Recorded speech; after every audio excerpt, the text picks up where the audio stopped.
ఇండియాలోనే మొదటిగా కరక్కయ్య ద్వారా ఆర్గానిక్ హ్యాండ్ బ్లాక్ ప్రింట్లు అందిస్తున్న ఏకైక స్టోర్ మనో కలంకారీ.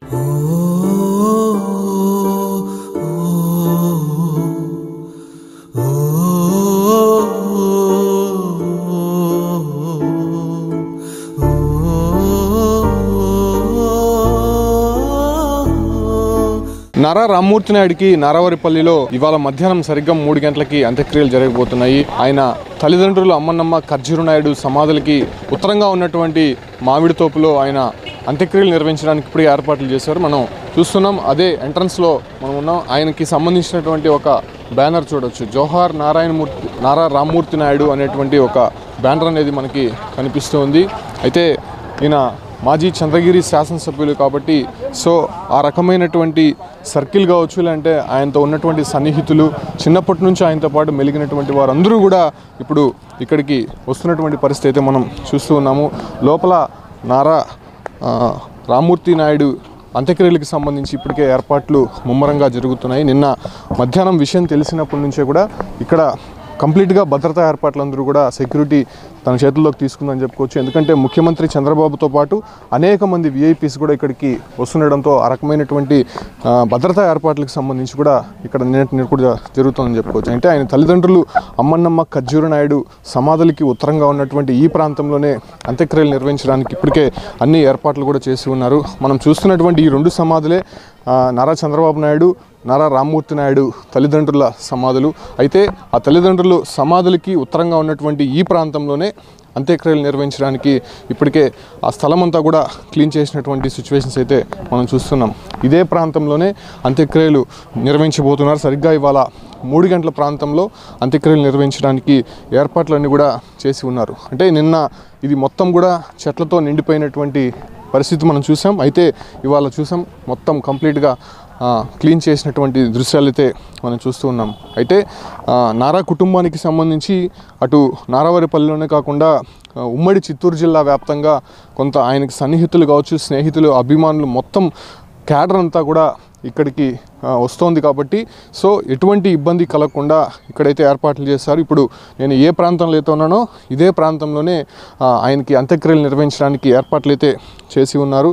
మరికొద్దిసేపట్లోనే ఇక్కడ అంటే ఆయన సాధారణంగా కొంతమంది పూడుస్తుంటారు, కొంతమంది కాల్చుతూ ఉంటారు. కాకపోతే నారా రామ్మూర్తి నాయుడుని మాత్రము కాల్చేందుకు ఏర్పాట్లు అయితే ఇక్కడ జరుగుతున్నాయని మాత్రం స్పష్టంగా చెప్పచ్చు.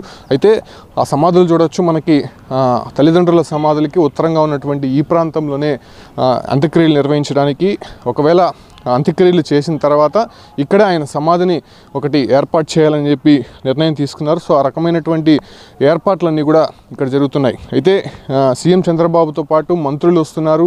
అదే రకంగానే మహారాష్ట్ర గవర్నర్ రాధాకృష్ణన్ వస్తున్నారు. మిగతా విఐపీస్ అందరూ కూడా వస్తున్నారు. కాబట్టి ఎటువంటి ఇబ్బంది కలగకుండా ఏర్పాట్లు అయితే చేస్తున్నారు. ప్రస్తుతం రామ్మూర్తి నాయుడు భౌతిక కాయం ఇక్కడ నుంచి దాదాపు ఒక 100 మీటర్ల దూరంలో ఉన్నటువంటి ఆయన నివాసం వద్ద ఉంచారు. ప్రత్యేకమైనటువంటి ఏర్పాట్లు ఇక్కడ చేసి ఉన్నారు. ఇప్పటికే ప్రజల సందర్శనార్థం ఉంచినటువంటి నేపథ్యంలోనే పెద్ద సంఖ్యలో ఇప్పటికే ఇక్కడికి చేరుకుంటున్నటువంటి దృశ్యాలు అయితే మనం చూస్తున్నాం. ఇక్కడ చూడొచ్చు, ఈ చుట్టూ ఉన్నటువంటి పొలాలన్నీ కూడా ఈ నారా కుటుంబానికి సంబంధించిందే. అంటే చిన్నప్పుడు అమ్మన్నమ్మ ఖర్జూరు నాయుడు వాళ్ళందరూ కూడా వ్యవసాయ కుటుంబానికి సంబంధించిన వాళ్ళు. చిన్నప్పుడు చాలా కింద స్థాయి నుంచి వచ్చినటువంటి వీళ్ళు ఇప్పుడు అతిపెద్ద స్థాయి ముఖ్యమంత్రి స్థాయికి వెళ్ళినటువంటి నేపథ్యంలోనే ఇప్పటికి కూడా ఈ ఒక్క ఊరు జ్ఞాపకాలు అయితే వాళ్ళు నెమరు వేసుకుంటూ ఉంటారు. మనం చూడొచ్చు, ఈ చుట్టూ ఉన్నటువంటి పొలాలు మొత్తం కూడా వాళ్ళదే.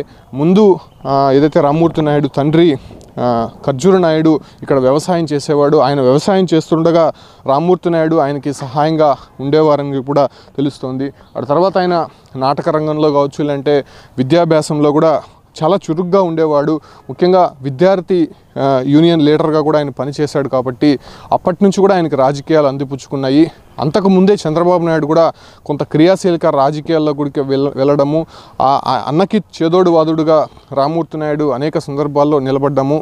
ఆ తర్వాత ఆయన 1994లో ఇక్కడ నుంచి ఎమ్మెల్యేగా పోటీ చేసి విజయం సాధించడం. దాదాపు 5 సంవత్సరాల పాటు ఆయన చంద్రగిరి నియోజకవర్గానికి ఎమ్మెల్యేగా పనిచేస్తారు. ఆ సందర్భంలో కూడా చాలామంది ప్రజల్ని ఆయన్ని కలుపుకొని పోయేవారు.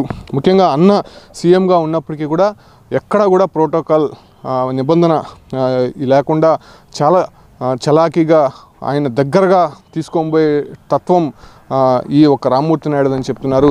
అసలు మనం కొంతమందితో మాట్లాడము కన్నీటి పర్యంతరం అవుతున్నారు. ఎందుకంటే చంద్రబాబు నాయుడు అన్న ఒక కేడర్తో ఉన్న వ్యక్తి, ఆయన అందరినీ కలవకపోవచ్చు. కాకపోతే రామ్మూర్తి నాయుడు మాత్రము ఊర్లో సమస్య ఏదైనా ఉన్నా కూడా, లేకపోతే నియోజకవర్గంలో సమస్య ఏదైనా ఉన్నా కూడా వెంటనే ఆయన దృష్టికి తీసుకుని వెళ్తే ఆ రకమైనటువంటి ఏర్పాట్లు వెంటనే చేసేవాళ్ళు. తన అన్న సహాయం కావాలనుకుంటే నేరుగా ఆయనతో మాట్లాడి దగ్గరుండి కూర్చొని ఆయన పనులు చేసుకుని వచ్చేవారని చెప్పి కూడా చెప్తున్నారు. ప్రస్తుతం ఆయన లేనటువంటి వార్త విన్న తర్వాత చాలామంది దిగ్భ్రాంతికి గురయ్యారు. నిన్నటి నుంచి మనం చూస్తూనే ఉన్నాం, నారావారిపల్లిలో పెద్ద సంఖ్యలో ఇక్కడ గుమ్ముకూడినటువంటి జన సమీకరణను మనం చూడొచ్చు. కంప్లీట్గా ఇవాళ 3 గంటలకి అంత్యక్రియలు జరగబోతున్నాయి కాబట్టి, అంటే 4:30,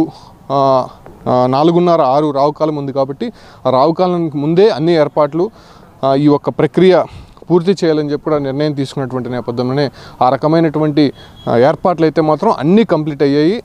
ఇక చంద్రబాబు వచ్చిన తర్వాత లోపల కొన్ని కార్యక్రమాలు ముగించుకొని నేరుగా 100 మీటర్ల దూరంలో ఉన్నటువంటి ఆయన నివాసం వద్ద నుంచి ఇక్కడికి ఆయన పార్థివ దేహం తీసుకొని వస్తారు. ఇక్కడ కొన్ని కార్యక్రమాలు నిర్వహించిన తర్వాత ఆయన పార్థివ దేహాన్ని ఏదైతే ప్రత్యేకమైనటువంటి కట్లు కూడా తెప్పిస్తున్నారు, ఆ ఒక కట్లు పైన ఆయన్ని కాల్చేటువంటి ప్రయత్నం అయితే చేయబోతున్నారు. సో ఈ రకమైనటువంటి పరిస్థితులు ప్రస్తుతం నారావారిపల్లిలో జరగబోతోంది.